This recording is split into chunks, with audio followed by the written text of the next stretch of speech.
Dear audience, আমরা এর আগে আপনাদের বলেছিলাম যে মার্চেন্ডাইজিং কি। আজকে মার্চেন্ডাইজিংয়ে কীভাবে প্রচলিত হয় কার্যক্রমগুলো সে নিয়ে কথা বলবো। কথা বলার শুরুতেই আপনাদের বলে দিই, মার্চেন্ডাইজিং হচ্ছে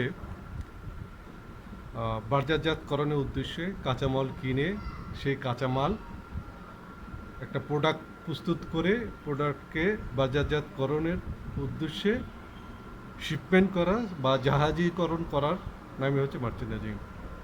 তো মার্চেন্ডাইজিংয়ের যে শুরুতে যে বিষয়টা আসে, মার্চেন্ডাইজিংয়ে আমরা এর আগের আলোচনায় আগের ক্লাসে বলেছিলাম যে মার্চেন্ডাইজিং সাধারণত মার্কেটিং যেটা হয়ে থাকে, যে আমরা বায়ারের কাছে গিয়ে বায়ারের সাথে আলোচনার প্রেক্ষিতে আমরা আলোচনা করতে পারি। আরেকটা হচ্ছে যে মার্চেন্ডাইজিং আমরা আমাদের বায়ারকে ইনভাইট করে আমাদের ফ্যাক্টরি পরিদর্শন করে বায়ারের আলোচনা সাপেক্ষে আমরা মার্চেন্ডাইজিং অর্ডার নিতে পারি। অর্ডার বায়ার থেকে হোক আর আমাদের কাছ থেকেই হোক, যেভাবে হোক না কেন আমরা অর্ডারটা পেয়ে থাকি। এখন অর্ডার পেয়ে যে কার্যক্রমগুলো আমাদের আমরা পরিচালনা করি সেটা বলছি। সেটা হচ্ছে, first we get tech pack for advising consumption and particular fabric width and shrinkage. Buyer প্রথমে এসে আমাকে তারা একটা স্যাম্পল দেখিয়ে দেয়। স্যাম্পলের কনজামশন অনেক সময় দিতে পারে, আবার বলতে পারে যে আপনি এই প্রোডাক্টটার আমাকে করে দেন, অথবা বলে যে এই প্রোডাক্টটা আছে, এই প্রোডাক্টটা আপনি আপনার মতো সংযোজন বিয়োজন করে দেন। তাহলে first we get tech pack, আমরা স্যাম্পল পেতে পারি অথবা টেক প্যাক পেতে পারি। First we get tech pack sample অথবা tech pack. Then particular fabric width, একটা উইথ দেওয়া থাকে ফেব্রিকের, যে এই উইথের ফেব্রিকটা নেবেন। First we get tech pack for advising consumption, আমরা ওই টেক প্যাকটা নিয়ে আমরা একটা কনজামশন করি। কনজামশনটা কে করে? কনজামশনটা করে আমাদের ক্যাট ডিপার্টমেন্ট রয়েছে। ক্যাট ডিপার্টমেন্টকে আমরা বলবো যে এইটা হচ্ছে রেশিও, এই এত পিস গার্মেন্টস অর্ডার পেয়েছি, একটা কনজামশন করে দেন। তো ওই কনজামশন ধরে আমি কস্টিং করব। এখন কনজামশন হচ্ছে, আমার যদি শার্টের হয় তাহলে আমি কনজামশনটা আমি নেব শার্টের ফেব্রিকের, এবং অন্যান্য জিনিসপত্রগুলো বাটন কতটুকু লাগে, তো এলাস্টিক যদি প্রয়োজন হয় এলাস্টিকের কনজামশন, প্যান্টের ক্ষেত্রেও তাই, যে আমার কতটুকু ফেব্রিক লাগছে, কতটুকু পকেটিং লাগছে, কতটুকু আমাদের এলাস্টিক লাগছে, কতটুকু বাটন লাগছে, কয় পিস করে জিপার লাগছে, সব পঙ্খানুপুঙ্খ করে আমাকে একটা কনজামশন দাঁড় করতে হবে। এটা হচ্ছে কনজামশন। কনজামশনের আরেকটি ক্লাস আমরা নিব, যে কনজামশন কীভাবে করতে হয়, ফেব্রিকের কনজামশন, এলাস্টিকের কনজামশন, পকেটিংয়ের কনজামশন। হ্যাঁ, এই কনজামশনের ক্লাস আরেকটা আলাদা ক্লাস নিব। আমাদের সাথে থাকুন, তাহলে পরবর্তী ক্লাসগুলো দেখতে পারবেন। এখন এই কনজামশন করে একটা কস্টিং করতে হবে। কস্টিং করতে আগে আমাকে একটা বোম শিট বানাতে হবে। বোম শিট হচ্ছে বিল অফ ম্যাটেরিয়াল, মানে আমাকে যে যে আমি প্রোডাক্টটা তৈরি করব, এই প্রোডাক্টে কোন কোন মেটেরিয়াল এখানে রয়েছে আমাকে একটা লিস্ট করতে হবে। এবং লিস্ট করার পর আমাকে দেখতে হবে কোন কোন প্রোডাক্ট কী পরিমাণ আছে।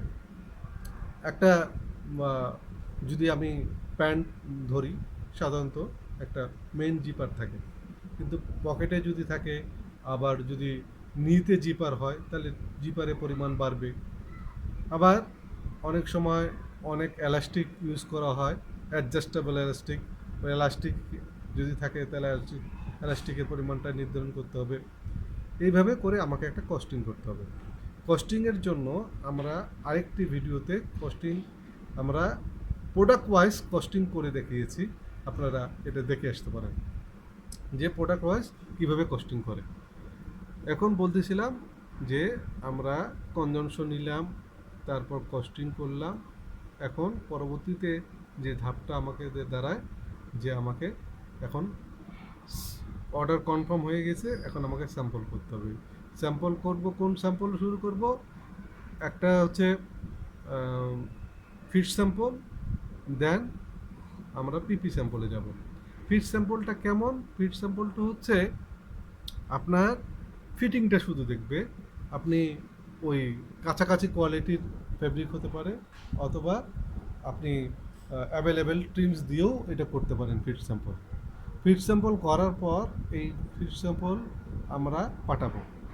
ফিট স্যাম্পল যদি পাঠানোর পর ফিট স্যাম্পল যদি ওকে হয়ে যায়, তাহলে এটা তো ফাইনালে যাব। আমরা পিপি স্যাম্পলের জন্য ফিট স্যাম্পলে যে কমেন্টসগুলো আসবে, এই ফিট স্যাম্পলের কমেন্টস ফলো করে একটা পিপি স্যাম্পল বানাবো।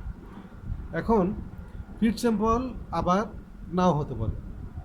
এখন ফিট স্যাম্পলটা যদি রিমেক করতে হয়, অর্থাৎ সেকেন্ড ফিটে যেতে হয়, তাহলে আমাকে বায়ার বলে দিবে এই করে সেকেন্ড ফিটে যাও। অথবা উনি সরাসরি বলতে পারে যে তোমাকে এই ফিটে তোমার ওকে আছে, তবে এই জিনিসগুলো তোমাকে কারেকশন দরকার আছে। তখন আমরা কি করব? ফার্স্ট ফিট থেকে সরাসরি পিপি স্যাম্পলে চলে আসব। পিপি স্যাম্পলে তখন ওই যে স্যাম্পলের অ্যাকচুয়াল ফেব্রিক, অ্যাকচুয়াল ট্রিমস দিয়ে আমরা পিপি স্যাম্পল করব। এই পিপি স্যাম্পল করে তারপর বায়ারকে সাবমিট করব। বায়ার সাবমিট করলে বা বায়ার তখন আমাদের অনুমোদন দিবে, তখন আমরা এটা প্রোডাকশনে যাব।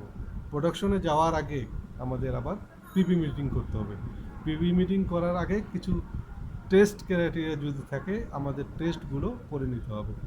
এখন টেস্কোর ক্ষেত্রে আলাদা, ওয়ালমার্টের ক্ষেত্রে আলাদা, মানে এইটা হচ্ছে প্রি প্রোডাকশন টেস্টিং, পিপি টেস্টিং। পিপি টেস্টিংয়ের ক্ষেত্রে আমরা কি করতে পারি? যখন আমরা পিপি স্যাম্পল স্টেজে থাকবো, তখন পিপি স্যাম্পলে আমরা ফেব্রিক টেস্ট করে নেব, ফেব্রিক এবং ট্রিমসগুলো টেস্ট করে নেব। তখন এই যে ম্যানুয়াল দেখে দেখে বায়ার ওয়াইজ, এটা ওয়ালমার্টের হতে পারে, টেস্কোর হতে পারে, মাটালানার হতে পারে, যে বায়ার ওয়াইজ ওইটা ম্যানুয়াল ফলো করে আমাকে টেস্টিং প্রসেস করতে হবে। তারপর এই টেস্টিংগুলো যখন হয়ে যাবে, তখন আমাকে পিপি মিটিংয়ের জন্য প্রস্তুতি নিতে হবে। পিপি মিটিংয়ের প্রস্তুতির জন্য আমাকে কী কী করা উচিত? পিপি মিটিংয়ের প্রস্তুতি করার জন্য আমার যে আমি ইনবক্সে দিয়ে দিচ্ছি, আমার ডিসক্রিপশন বক্সে লেখা থাকবে পিপি মিটিংয়ের জন্য আপনার কী কী জিনিসপত্র লাগবে। অর্থাৎ 1 নম্বর ধরেন আপনার লাগতেছে আপনার টেস্টিং, ফেব্রিক টেস্টিং, পিপি টেস্টিং, তারপর ইনভেন্টরি রিপোর্ট, তারপর প্রোডাকশন ফোল্ডার, যে প্রোডাকশন ফোল্ডারটা আমরা করি সাধারণত আমাদের স্টোরে 1 কপি দেওয়ার জন্য, তারপর প্রোডাকশনে 1 কপি করার জন্য, কোয়ালিটিতে 1 কপি দেওয়ার জন্য, মানে এরকম 5 কপি আমরা করি, যাতে এর প্রোডাকশন ফোল্ডার দিতে হয়। প্রোডাকশন ফোল্ডারে কী কী থাকবে এটা নিয়ে আলাদা একটা ভিডিও বানাবো। এই ভিডিওতে আপনারা দেখবেন এই প্রোডাকশন ফোল্ডারে কী কী থাকে। তো কিউ ফাইলে আমরা কী করবো? সব টেস্টিং রিপোর্ট রাখবো। তারপর সবগুলো যেগুলো মেইল কমিউনিকেশন রয়েছে, এই মেইল কমিউনিকেশনগুলো রাখবো। তারপর যে টেস্টিংগুলো রয়েছে টেস্টিংয়েরগুলো রাখবো। ট্রিমসগুলো আমরা ট্রিমসগুলো খুব সুন্দর করে সাজিয়ে টিম কার্ডে রাখবো। তারপর আমাদের একটা কিউএ ফাইল হবে। এই কিউ ফাইল হওয়ার মানে আমরা যখন পিপি মিটিং করব, তখন এই কিউ ফাইলটা লাগবে। এখন পিপি মিটিংয়ে টেকনিক্যাল টিম ওরা ওদের মতো করে আলোচনা করবে যে প্রোডাক্টটা কী কী, আমার মার্চেন্ডাইজিং হিসেবেও আমাকে প্রোডাক্ট নলেজ থাকতে হবে এবং কী কী জিনিস রয়েছে। যেমন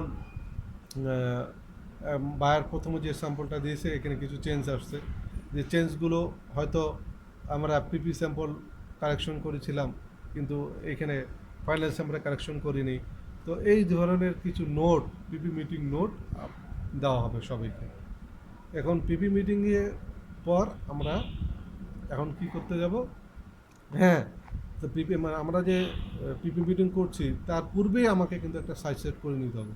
সাইড সেট বলতে বিভিন্ন সাইজের, এটা হ্যাপি মিক্স হতে পারে, বা হ্যাপি মিক্স বলতে প্রত্যেকটা কালার এখানে থাকবে এবং প্রত্যেকটা সাইজ থাকবে, এরকম হেভি মিক্স করতে হবে। সাইজ সেট আমাকে খুবই জরুরি, সাইজ সেটে সাইজ স্যাম্পল করতে হবে এবং বায়ার এটা সাইজ সেট অ্যাপ্রুভ করে।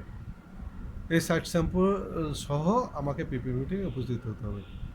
তারপর আমি যখন পিপি মিটিং করব, পিপি মিটিং শেষে আমি এখন ফার্স্ট পিপি মিটিংয়ে আলোচনা করবে, বায়ার আমাকে বলবে যে আমি কত পিস কাটতে পারি।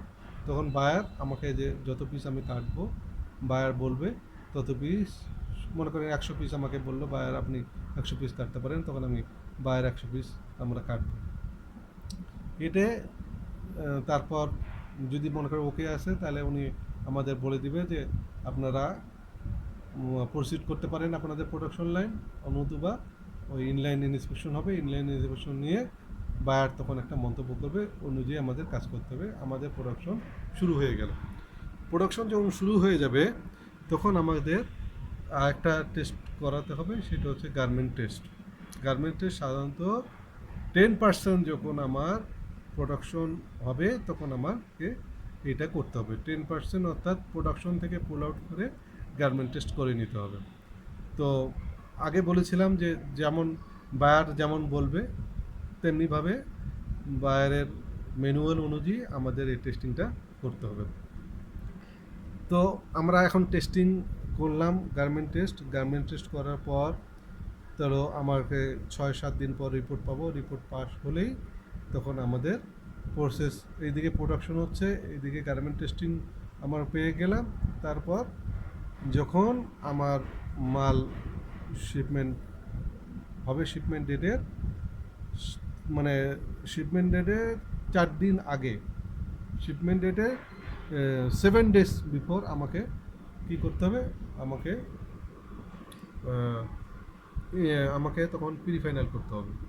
প্রি ফাইনাল করার পর তারপর প্রি ফাইনাল পাস হয়ে গেলে পরবর্তীতে আমাকে ফাইনাল ইন্সপেকশন, শিপমেন্ট ডেটে 3 দিন আগে ফাইনাল ইন্সপেকশনের ডেট করতে হবে। ফাইনাল ইন্সপেকশন দিব, তারপর আমাদের ফাইনাল ইন্সপেকশন হয়ে গেলে, পাস হয়ে গেলে তারপর আমরা এটা শিপমেন্ট করব। এইভাবে মার্চেন্ডাইজিংয়ের কার্যক্রমগুলো পরিচালিত হয়। এখন পরবর্তী ভিডিওতে টু দ্য পয়েন্ট কীভাবে আমরা সাইজ সেট করতে পারবো, কীভাবে আমরা পিপি মিটিং করব, পিপি মিটিংয়ে কী কী জিনিস রয়েছে, এই পুঙ্খানুপুঙ্খভাবে আলাদা আলাদা এপিসোড নিয়ে আমি ভিডিও বানাবো। ততক্ষণ পর্যন্ত আমাদের সাথে থাকুন, ভালো থাকুন।